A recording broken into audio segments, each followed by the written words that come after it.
பிஸ்மில்லாஹிர் ரஹ்மானிர் ரஹீம். பல நாள் பதுங்கி வாழும் நாயை விட சில நிமிடங்கள் போர் புரிந்து உயிர் துறக்கும் சிங்கம் மேலானது என்ற பூகம்ப மொழியை வரலாற்றுக்கு வழங்கிய போராளிதான் மாவீரன் திப்பு சுல்தான்.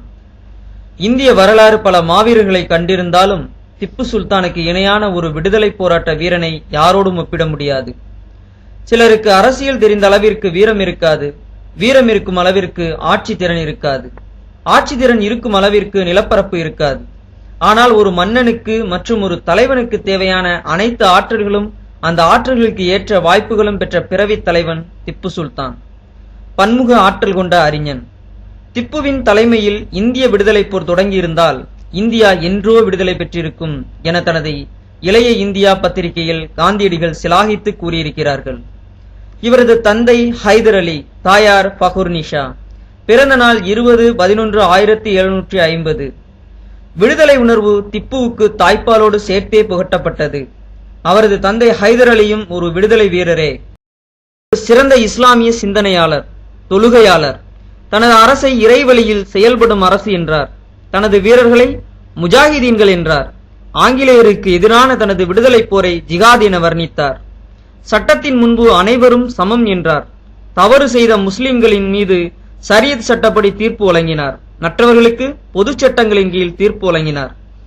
தனது அதிகாரிகளுக்கு அனுப்பும் கோப்புகளில் கையெழுத்திடும் போது நபி ஸல்லல்லாஹு அலைஹி வஸல்லம் அவர்கள் எமது தலைவர் என குறிப்பிடுவார். 4 மைல்களுக்கு ஒரு பள்ளிக்கூடம் என்ற திட்டத்தை அமுல்படுத்திய திப்பு காமராஜரின் முன்னோடி எனலாம். இஸ்லாம் மனித குலத்துக்கான அருள்கொடை என்பதை ஆழமாக நம்பிய திப்பு ஹதீஸ்களை ஆழ்ந்து பார்த்தார். குர்ஆனை தானும் மோதி தனது ஆட்சியில் வாழும் முஸ்லிம்களையும் ஓத வலியுறுத்தினார். இந்தியாவிலேயே நூலகங்கள் தனது அரண்மனையில் ஏற்படுத்திய முதல் மன்னன் திப்பு சுல்தான். அவரது நூலகத்திற்கு ஓரியண்டன் என பெயரிட்டார். அந்த காலத்திலேயே 2000க்கும் அதிகமான நூல்கள் இருந்திருக்கிறது. திப்பு பல பரிமாணங்களை கொண்டவர். மிகச்சிறந்த அறிவியல் விஞ்ஞானி. இந்தியாவின் முதல் வெளியுறவுத்துறையின் கொள்கை வகுப்பாளர் எனலாம். ஆங்கிலேய ஆட்சியை இந்த மண்ணில் வேறுண்டு விட மாட்டேன் என முழங்கியதோடு நில்லாமல் அதற்கான மாற்று செயல் திட்டங்களையும் வகுத்தார். அன்றைய முஸ்லிம் உலகின் தலைமையகமாக திகழ்ந்த துருக்கிய பேரரசின் உதவியை நாடினார். தமிழக விடுதலை வீரர்களான தீரன் சின்னமலை, சின்னமருது ஆகியோர் திப்புவிடம் இராணுவ உதவியை பெற்றவர்கள். ஆற்காடு நவாப், ஹைதராபாத் நிஜாம் போன்றவர்கள் முஸ்லிம்களாக இருந்தாலும் அவர்கள் ஆங்கிலேயர்களின் அரவணைப்பில் இருந்ததால் அவர்களை எதிரிகளாகவும் துரோகிகளாகவுமே கருதினார் திப்பு. தமது மக்களின் சமுதாய, பொருளாதார, ஆன்மீக நன்மைக்காக மது காய்ச்சுவதும் விற்பதும் முழுமையாக தடை செய்யப்பட வேண்டும் என திப்பு வருவாய்த்துறை சட்டம் 1787 அறிவித்து அதை அமல்படுத்தினார்.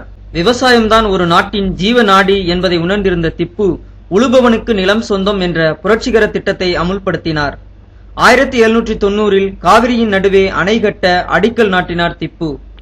இஸ்லாத்தை எல்லா நிலைகளிலும் போற்றிய திப்பு ஒரு தொழுகையாளி மட்டுமல்ல, அழைப்பு பணியிலும் ஆர்வம் காட்டியிருக்கிறார். நெப்போலியனுக்கு அவர் இஸ்லாத்தை பற்றி விளக்கமான கடிதம் எழுதியிருக்கிறார். தனது தலைநகர் ஸ்ரீரங்கப்பட்டினத்தில் அரண்மனை அருகே பள்ளிவாசலை கட்டினார். அவர் கொல்லப்பட்ட பிறகு எரிக்கப்பட்ட அவரது அரண்மனையின் நூலகத்தில் 44 குர்ஆன் பிரதிகளும், குர்ஆன் தப்சீர் நூல்களும், 41 ஹதீஸ் நூல்களும், 56 இஸ்லாமிய அறிவியல், வரலாறு, வானியல், சட்ட நூல்களும் கண்டெடுக்கப்பட்டன. இன்றைய ஏவுகணை தொழில்நுட்பத்தின் தந்தை திப்பு சுல்தான் தானே. அவர்தான் குறுந்தொலைவு பாய்ந்து தாக்கும் ஏவுகணைகளை தயாரித்து பயன்படுத்தினார். இது குறித்து முன்னாள் ஜனாதிபதி APJ அப்துல் கலாம் தனது அக்னி சிறகுகள் என்ற நூலில் பின்வருமாறு குறிப்பிடுகிறார். பயிற்சி பெறுவதற்காக அமெரிக்காவின் தலைசிறந்த ராக்கெட் தொழில்நுட்ப ஆய்வு கூடமான வாலோஃபசிக்கு சென்றேன். ராணுவ ஆய்வு மையமான நாசாவின் அந்த இடத்தின் வரவேற்பு கூடத்தில் ராக்கெட் தாக்குதல் நடக்கும் ஒரு போர்க்களத்தின் மீது அது ஆங்கிலேயரை எதிர்த்து 200 ஆண்டுகளுக்கு முன்பு ஸ்ரீரங்கப்பட்டினத்தில் திப்பு நடத்திய விடுதலை போர் காட்சிகள் என்பது என் வியப்பை அதிகரித்தது. திப்புவின் தாய்மண்ணே நினைவுகூர தவறிய அவரது ராக்கெட் போர் தொழில்நுட்பத்தை உலகின் மறுகோடியில் நவீன ராக்கெட் தொழில்நுட்பத்தின் உயர்தளமான நாசாவில் நினைவுகூரப்பட்டு ஓவியமாக நிற்பது எனக்கு ஒரு இந்தியன் என்ற வகையில் பெருமிதத்தையும் பெரும் மகிழ்ச்சியையும் தந்தது. இவ்வாறு அப்துல் கலாம் எழுதியுள்ளார். இறுதியாக 3ஆம் மைசூர் போரில் ஆங்கிலேயருடன் போரிட்டார். அப்பொழுது தன்னந்தனியாக தனது வாளை சுழற்றி எதிரிகளை வீழ்த்த எங்கிருந்தோ வந்த குண்டு திப்புவை துளைத்து மண்ணில் சாய்த்தது. தன் வீரர்களின் உடல்களுக்கு மத்தியில் 1799 மே 4 அன்று திப்பு ஷஹீதானார். இந்திய விடுதலைக்கு உரமானார். அவர் அருகில் அவர் நேசித்த திருக்குர்ஆனும் இறைவனின் வாள் என பொறிக்கப்பட்ட வாளும் மட்டுமே அப்போது கிடந்தன.